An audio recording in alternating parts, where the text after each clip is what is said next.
Here now is Andrew Gruel, chef and restaurant owner. Andrew, great to see you. Thank you for being here. I appreciate it. You know, the last time I heard from anybody in the hospitality industry is when the hotels were being forced to take in the homeless, whether they liked it or not. And they were saying the people governing don't seem to care whether these businesses survive or not. I mean, is this measure going to hurt a lot of businesses? Could it cause some to fail?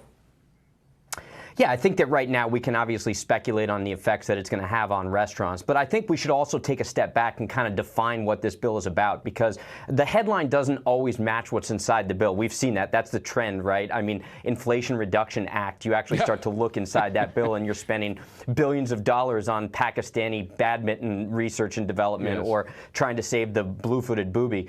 But what this really comes down to is that, you know, we all agree. I actually don't know anybody in this industry who doesn't think that fast food workers should garner a lot more respect, should be paid more, and there are situations where workplace safety is an issue and there are wage theft violations, but there's actually certain penalties in place right now within the framework of California law, which we know is not light, that penalizes those businesses. And I can even say that a lot of the people that I've seen that run businesses that treat their workers that way always go out of business, and I applaud the fact they go out of business, because that's the free market penalizing the people that don't treat their workers well. But what this bill actually does is that it establishes a council, a 10-person council, where you've got unelected state officials that are running your business. They're establishing and setting certain standards and pay, right? They're establishing an economic framework for your business that you have to abide by. And while right now they say, oh, well, it only affects the major corporations, there's going to be unintended consequences where this trickles down to a lot of the smaller businesses who are now going to have to compete with $22, $23, $24 an hour, where the big businesses are paying, and they're not going to be able to afford that because they might be in a small town or a small community. And let me just interrupt for a second here, because what you're saying essentially is that there's no feedback. I mean, they're unelected bureaucrats who not only have no experience in the private sector and don't understand what profit margins are, and if you go above the profit margin in terms of regulatory costs, you have to go out of business. Not only is there that, but they're not elected, so there's no feedback they get from their constituents.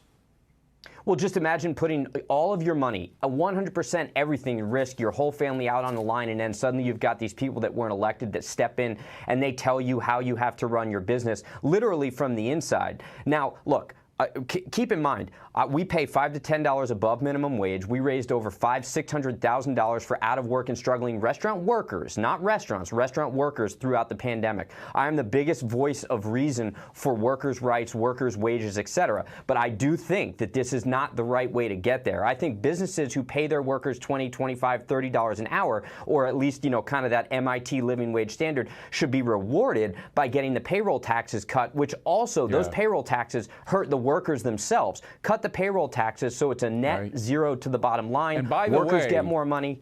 I'm just wondering how much money these unelected bureaucrats are making. I'm sure they're not doing poorly. And you have a $100 billion operating surplus that the state of California just got because of all the money that they've gotten from these Silicon Valley businesses, et cetera. And yet you have this energy crisis now, which I'm sure is cutting into your costs as well, because you got to pay a lot more for energy than you used to, if you can get it at all. We only have 15 seconds, but what do you think of the job they're doing? I don't understand how the governor keeps his job with all this.